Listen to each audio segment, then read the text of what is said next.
Sup everyone, and welcome to episode 13 of my Pokemon LeafGreen Let's Play. Last episode, we took down Pokemon Tower, struggled to catch Chonk, and got our 4th gym badge defeating Erica.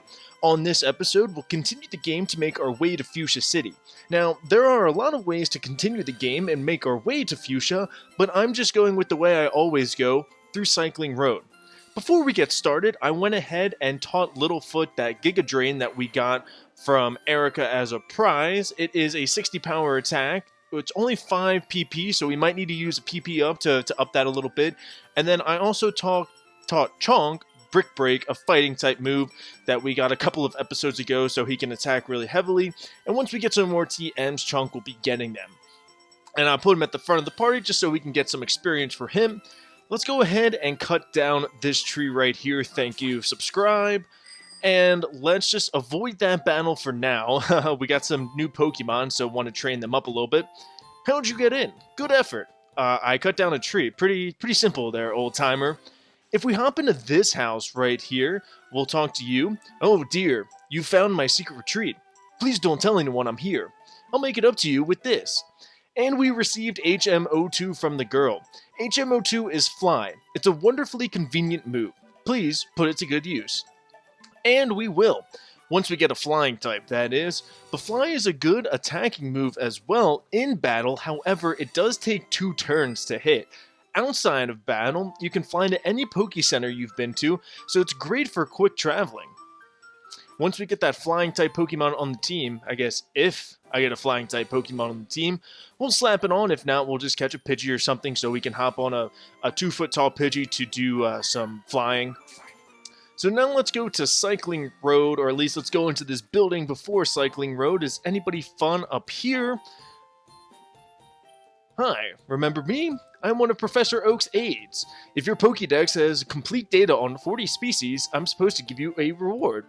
Professor Oak entrusted me with an amulet coin for you. So, Timmy B, let me ask you, have you gathered data on at least 40 kinds of Pokemon? Let's see. Uh-oh, you've only caught 14 kinds of Pokemon. You need 40. Oh, 40, not 14. Oh, got it. Do you guys say anything fun? We're going riding together on our new bikes. Well, fantastic. Thank you for telling me. I'm on a relaxing ride with my new bike with my girlfriend. Oh, that's cute. Let's see what the binoculars show. There's a long path of water. Oh, that's fun. Let's see what's about. It's a Celadon department store. Wow, what great views with those telescopes. Binoculars, not telescopes. I guess same thing. So this is Cycling Road. Once we go out, we actually just automatically go on our bike.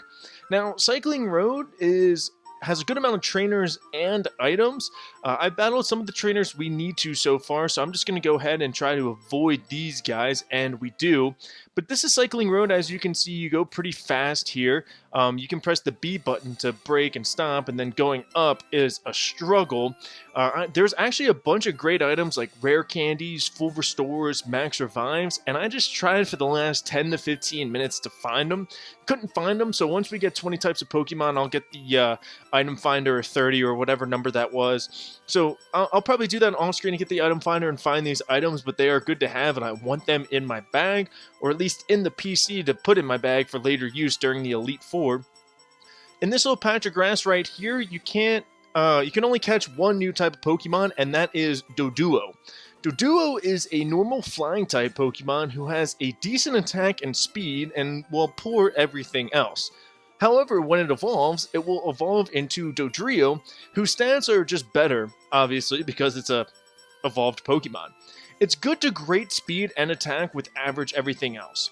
So you can really sweep some Pokemon with Dodrio. It doesn't have the best moveset, but it has some decent TM coverage to combat both of its typings.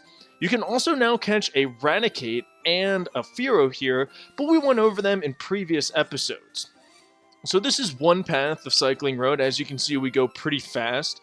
Let me just ride up again to see if we can get an item, because we haven't done an item challenge in a while for me trying to find one. It's kind of hard because I'm just going and pressing A, so hopefully we do get stopped. If we don't, it's all good. We'll just go down the other way just for fun. And I don't think much is going to happen right here. It does take a while to get back up, but, you know, it's totally worth it. And up there where all those 8 bikers were, 8, 9, 10 bikers, that is one of my favorite spots to grind when it comes time to raise some Pokemon, as we can attach the Verse Seeker, and we just basically battle all of them whenever we want. So let's just ride down here, and this is basically Cycling Road, nothing too special, just a bunch of trainers and those really great items that I can't seem to find. Now, one of them says it's right by the sign, so... See, nothing. We are not getting items. I probably do need the item finder for it, so if we do find it, great. If not, yeah.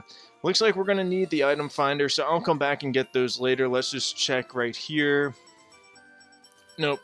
So this is now Route 18. We have another building that we can hop out of our bike if we want. If we go up here, however... Come on, there we go. This gentleman right here. I'm looking for the Pokemon Slowbro. Want to trade one for my Lickitung? So, this guy will offer a Lickitung for a Slowbro here in Leaf Green. In Fire Red, it will be for a Golduck. Now, Lickitung is kind of like a poor man's Chonk. Actually, fun fact, Lickitung in German is Schlurp. That's right, Schlurp. It has great HP, but average defensive stats and low average attack and speed. However, it has great time coverage with TM, so you can get creative.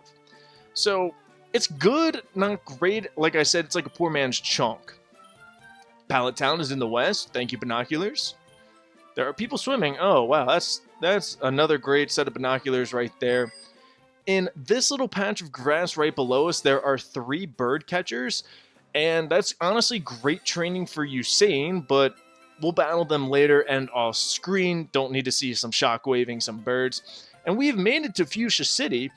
Although we didn't battle anybody, I'm just going to hop into the Pokemon Center to heal, just so when we can fly to Fuchsia City no problem.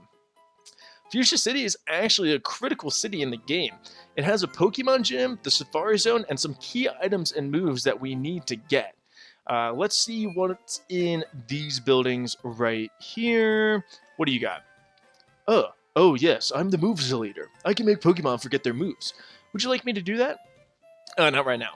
This is actually a good guy to know and come see every once in a while, especially if you do teach an HM to a Pokemon and you need that replaced for whatever reason, so always good to delete some moves. What do you have to say? Bill files his own Pokemon data on his PC. Did he show you? Yes, he did. Actually, I changed him from Pokemon to human. The Safari Zone's Warden is old, but he's still very much active. And all his teeth are false, though. Oh. I hope they're gold. You've met Bill? He's my grandson. He always liked collecting things, even as a child. That's cool, we met Bill's family, it looks like. What's in this building over here? This is the Safari Zone Warden's home. Let's go say hi to the Warden and see if he's home. Oh, we got an item back there. Sure.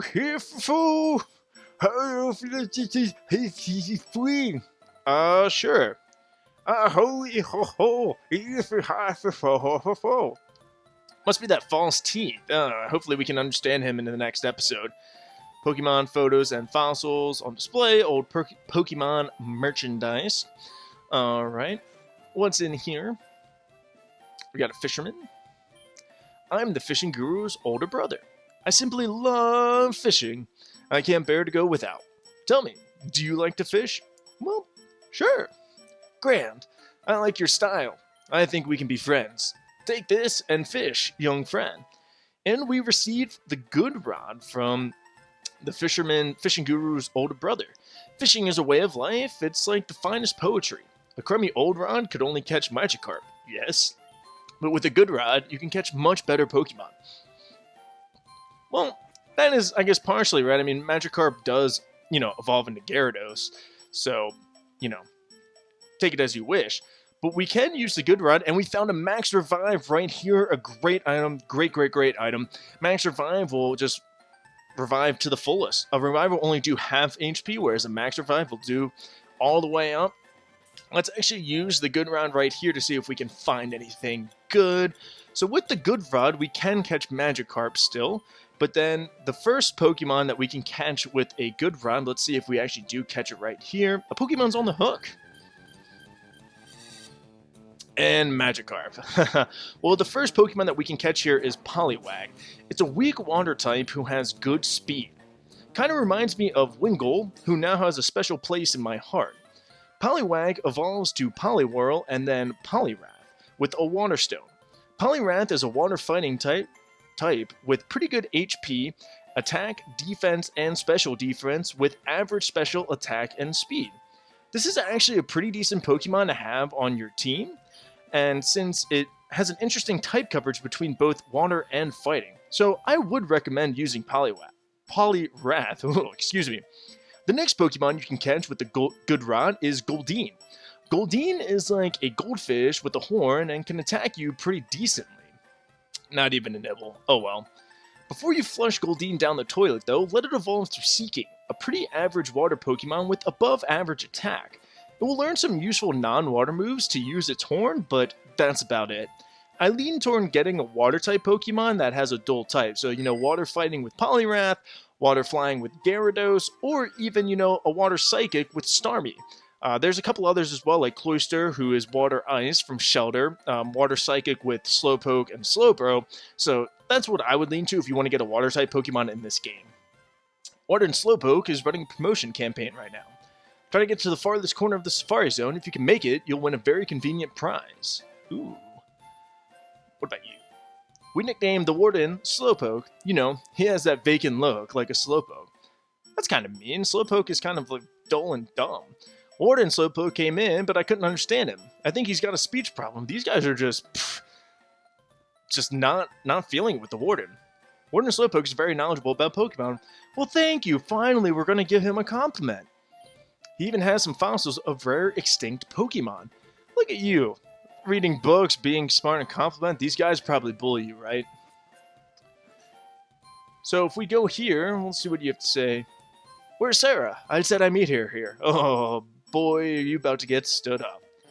Here's a Slowpoke, so that's Warden Slowpoke, I guess, apparently. It's friendly, but very slow-moving. Fits the description of an old man. Here we have Chansey. Catching one is all up to chance. Ha! How punny. Voltorb right here gets confused for a Pokemon, the very image of a Pokeball, not Pokemon, Pokeball. That item ball in there. Were you wanting that? Me too? Huh, that's a Pokemon. Right here we have Lapras, aka the King of the Seas, or Queen of the Seas if you do get a female Lapras. You have anything fun to say, my dude? Did you try the Safari game? There are some rare Pokemon that can only be caught there. There's the Pokemart. We have Kabuto, an extremely rare Pokemon that was regenerated from a fossil. And this one is Kangaskhan, who we saw had Giovanni on his team, a maternal Pokemon that raises its young in a pouch on its belly. I really wanted to do the Safari Zone in this episode, but to be honest, there's just too many Pokemon to cover, and there's a lot to cover in the Safari Zone, so that'll be next episode. Let's just do a little bit more exploring of Fuchsia City. There's not much, but we can see, at least in this building over here, if there's anything we can get. Route 15 and 14 and all, that's from Vermilion City, where we tried to first attempt to catch Chunk. Hi, remember me? I'm one of Professor Oak's aides. If your Pokédex has complete data on 50 species, I'm supposed to give you a reward. Professor Oak entrusted me with the experience share for you. So, Timmy B, let me ask you, have you gathered data on at least 50 kinds of Pokemon? I actually haven't. We're at 14, if you didn't see last time. So the experience share is one of the best items in the game. Basically, you slap that on a Pokemon who's not in the front of your party, and then after each battle, a portion of the experience will go to the Pokemon who obviously defeated the Pokemon that you're battling, and then part of it will go to the Pokemon holding this experience share. It's great to raise some Pokemon who might be weaker at this point in the game, so it's a great item to have. Maybe I'll catch 50 from the Safari Zone and then get this experience share. Let's see what the binoculars have to show. It looks like a small island on the horizon. And what about you? A large, shining bird is flying toward the sea. Whoa, that's a pretty bird right there, pretty blue bird. That is Articuno. That is an ice flying type. We will go over that in probably, I don't even know. I'm not going to tell you any amount of episodes, but it'll come soon. And that's where I'm going to end the episode today. I know another boring, quick one where we just kind of travel and do a little bit of exploring. But I promise you, next episode is going to be fantastic as we're going to take down the Safari Zone. This episode, we made it through Cycling Road, we got HMO2 Fly, and we made our way to Fuchsia City to get the Good Rod, and we went over a couple new Pokemon that you can catch now. Next episode, we're going on a safari, like I just said. Make sure to like this video, then comment your favorite flavor of ice cream, and then subscribe to the channel. Also, ring the bell to be notified when all or some of my videos are released. Have a great day, everybody, and I will see you soon.